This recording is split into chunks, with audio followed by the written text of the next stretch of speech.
Okay.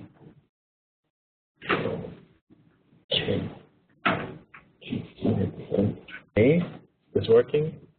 Yeah. Okay, so this is going to be rather quick because we're also kind of running out of time. So I'll talk about Paratome and in a little more detail, and then just very quickly touch on epitope prediction benchmark references and data sets, tool downloads, and how to contribute to the IEDB Analysis Resource. So Paratome is a new tool that, and just to start off with clarifying some, 1 second here, vocabulary. So the epitope is the part of an antigen that's recognized by an immune receptor. The paratope is the part of the immune receptor that recognizes the epitope. So in the case of an antibody, that is the region of the antibody that binds the epitope. And so in the publication where this Paratome tool was designed to distinguish it from other nomenclature, so this in general we call the regions in an antibody that binds the epitope in antibody binding region, ABR. That's to distinguish it from the traditionally defined CDRs. That actually means exactly the same thing. This is called as complementarity determining regions in an antibody.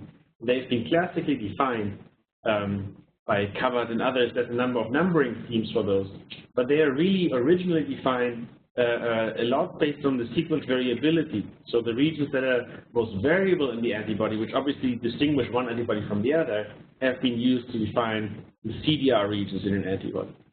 However, when you really look just for contact, quite often you see residues in the constant framework region of an antibody that are very much contributing to binding of the antibody to the epitope. So really just from the structural binding perspective, we wanted to examine if there's something, and this tree work, I should say this, from Janai Offrein and Janai Offrein's lab who started, and I contributed a bit to it. So we wanted to see if there's, if we define the antibody binding regions in this way is purely based on structural context, not on sequence variability, if we have some other definition of it. And the way this was done was as follows. So this is actually kind of the output already. When you go to the tool now, you can put your antibody sequence in, and what it will do then is look for, in a database of non-redundant antibodies that are present in the PDB, and look for the best hits. So the antibodies that are most similar to the query antibody that you started off with, and then ask, okay, for the hit that we have in the PDB, where does that bind? What are the regions in that antibody are actually bound?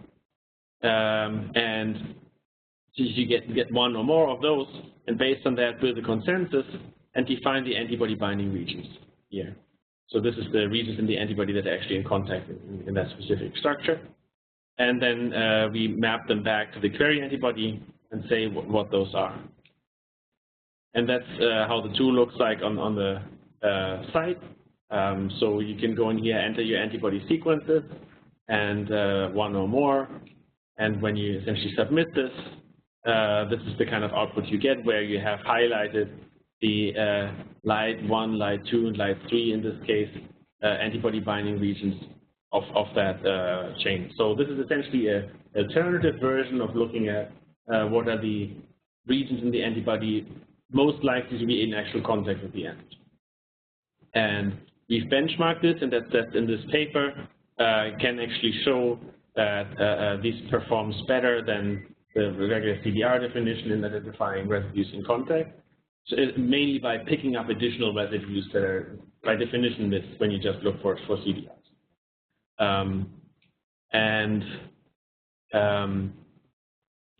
Again, as I was trying to say, this redefinition of CDRs captures the actual binding residues in the antibody. One thing that's important, I mean, these tools now, I think we're getting more and more tools like this that utilize antibody sequences. It used to be really hard to get antibody sequences because they are paying because the design of the primers or so is far from trivial, and used to have to do rate sequencing and cost $5,000, I think, when we started 7 years ago or so. Now, with the high throughput sequencing methods coming available, we're going to get more and more of those. And we see this tool actually as the first one as a step towards antibody-specific epitope prediction. And that's actually where we see, or at least I see right now, room for really massive improvement in the kinds of T-cell epitope predictions that we're seeing. Because if you think about it, the question of where in the antigen are my residues that are bound by any antibody that I could possibly think of, which is essentially what the current tools are answering, that is not necessarily a very well-defined question, because antibodies have evolved essentially to be able to bind any part of an antigen, at least if the surface accessible. So here we have actually, and this is published, but it's not yet on the IEDB website, but it will be by November or so, a tool where you give the antigen and an antibody and then get back essentially what is the likely contact regions, which is essentially a generalization of the kinds of docking approaches that Julia had shown, but it doesn't rely on actually having structures, but it's looking for statistically defined prepared pairing of antibodies and antigens. And this essentially builds upon the ABR as kind of the first tool. You're picking out what parts of the antibody are most likely to be in contact. You take your antigen, and then you're looking for matches between your antibody binding regions and stretches in the antigen that have like matching complementarity.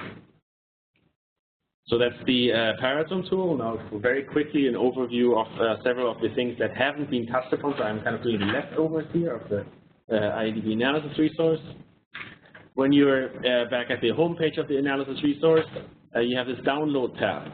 And you saw that in several of the tools have downloads, but you see you get at least one, you have a central location here for all the downloads of the individual tools, but also we have this complete analysis resource download available, which is essentially a virtual machine which allows you to run this the whole IEDB Analysis Resource on your own local servers.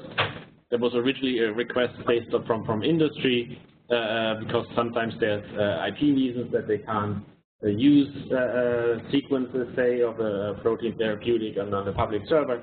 So so this one, again, and a number of people wanted it just for also academic purposes. So again, for academics, we give this out for free. For commercial users, we are asking for a nominal fee. For benchmark data sets, so as we shown you throughout, there's a bunch of things that we have benchmarked over time. We definitely want to do more for these. And again, we are just here grouping together all the publications and data sets that have been made available over time. So when you go to this tab, you get an overview. You click here on one of these, and then you get this is like the first out of 5 or something like that references. And essentially, this is just to get all the data and information together rather than have to read through the papers one by one. Finally, contributing tools to the IEDB. So most of the tools that we've shown you were developed in-house, but that's not necessarily because that's what we want to do. And it's not because we think what we are doing is better than everything else is doing.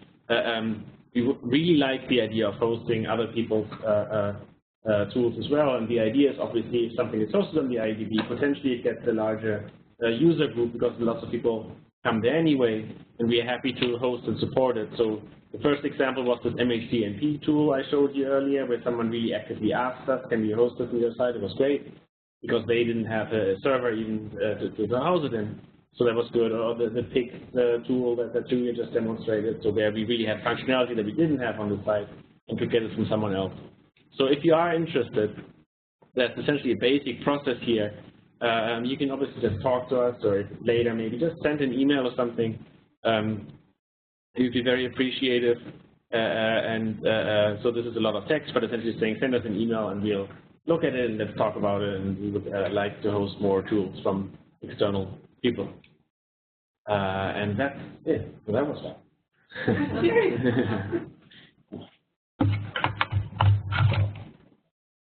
And I think Ward is now